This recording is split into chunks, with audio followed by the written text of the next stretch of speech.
주양교회 성도 여러분 안녕하세요. 신예진 전도사입니다. 12월 27일 주일 셀라이프는 헛됨과 지혜라는 제목으로 본문은 시편 49편 1절에서 20절까지 말씀입니다.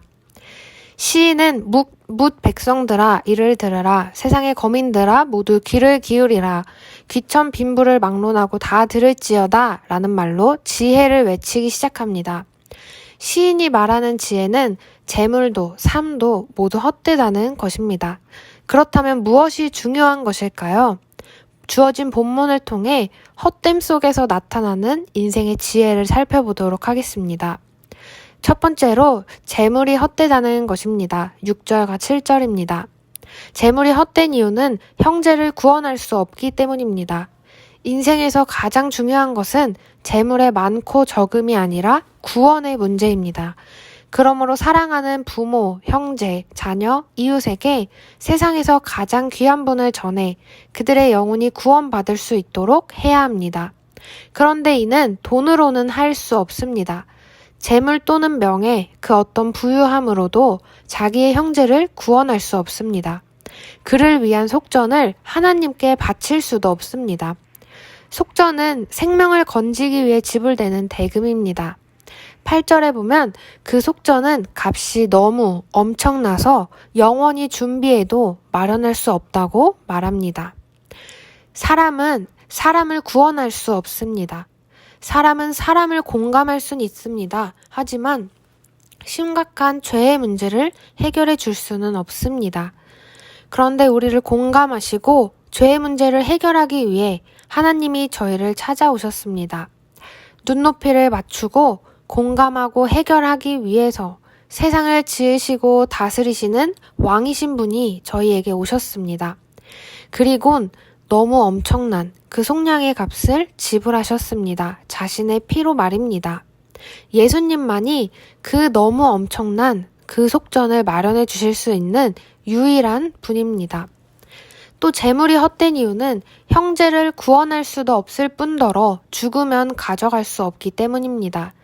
욥의 말처럼 모태에서 알몸으로 나왔사온즉 또한 알몸이 그리로 돌아가올지라 죽으면 아무것도 가져갈 수 없습니다.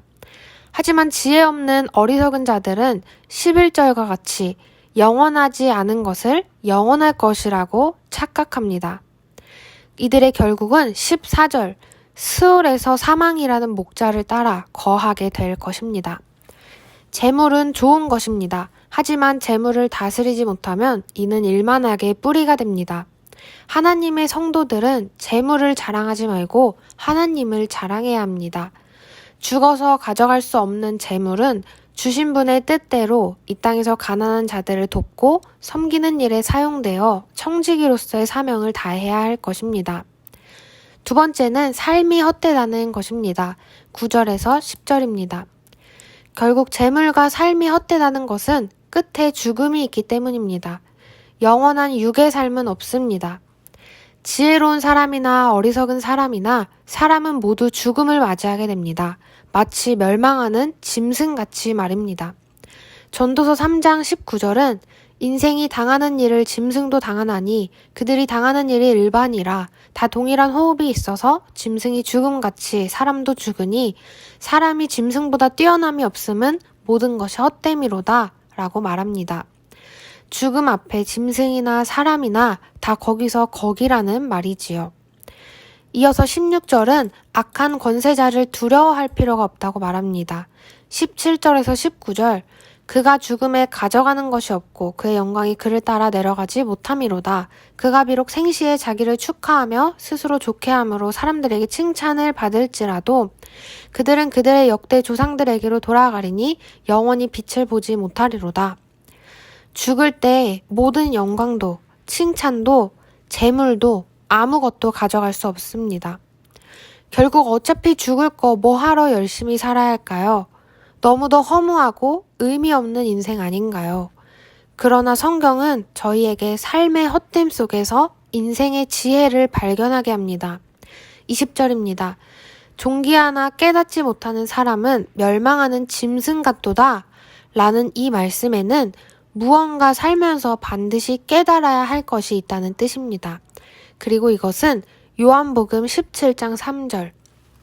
영생은 곧 유일하신 참 하나님과 그가 보내신 자 예수 그리스도를 아는 것이니이다 라고 했습니다. 사람이 인생 가운데 반드시 깨달아 알아야 될 것은 바로 유일하신 참 하나님과 그가 보내신 예수 그리스도를 알아야 하는 것입니다. 15절입니다.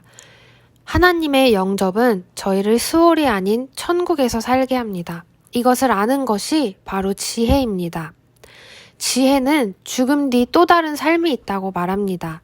이 땅에서의 삶이 전부가 아니라는 것입니다. 100년 인생은 비할 수도 없는 영원한 삶이 있다는 것입니다. 그리고 이 영원한 삶은 현재의 찰나의 인생을 통해 결정될 것입니다. 오늘 본문을 통해 인생의 헛됨을 발견했습니다. 재물도 삶도 모두 헛된 것입니다. 이 시간 한 성경 인물을 살펴보려고 합니다. 바로 헛되고 헛되며 헛되고 헛되니 모든 것이 헛되도다 라고 말한 솔로몬입니다. 솔로몬은 먹고 즐기는 일을 누가 나보다 더 해보았으랴 라고 말할 정도로 많은 부귀영화와 쾌락을 누렸습니다. 그러다가 말년에 모든 것이 헛된 것이었다는 고백을 합니다. 이를 담아낸 책이 바로 전도서이지요. 전도서의 마지막 결론은 헛되고 허무한 인생 막 살아라가 아니라 12장 13절 일의 결국을 다 들었으니 하나님을 경외하고 그의 명령들을 지킬지어다. 이것이 모든 사람의 본분이니라 입니다. 인생의 헛됨을 발견했다면 허무주의, 인생에 대한 비관주의가 아닌 삶의 목적을 재정비해야 할 것입니다. 그것이 바로 지혜입니다. 성경의 지혜서들은 결국 하나님을 경외하라고 말합니다. 재물도, 삶도, 수고도, 즐거움도 모두 헛된 것인데 그 헛됨의 끝에서 인생의 목적을 하나님께 두라는 것입니다. 하나님께 삶을 드릴 때 진짜 삶이 시작됩니다. 그야말로 목적이 이끄는 삶이 시작됩니다. 매일의 일상이 하나님 나라가 되고 그 안에서 진정한 기쁨과 평안을 누릴 수 있습니다. 오늘도 저희를 영접하시는 하나님께 스올의 권세에서 너무 엄청난 그 값을 지불하신 예수님께 경외함으로 예배하는 저희가 되길 소망합니다. 감사합니다.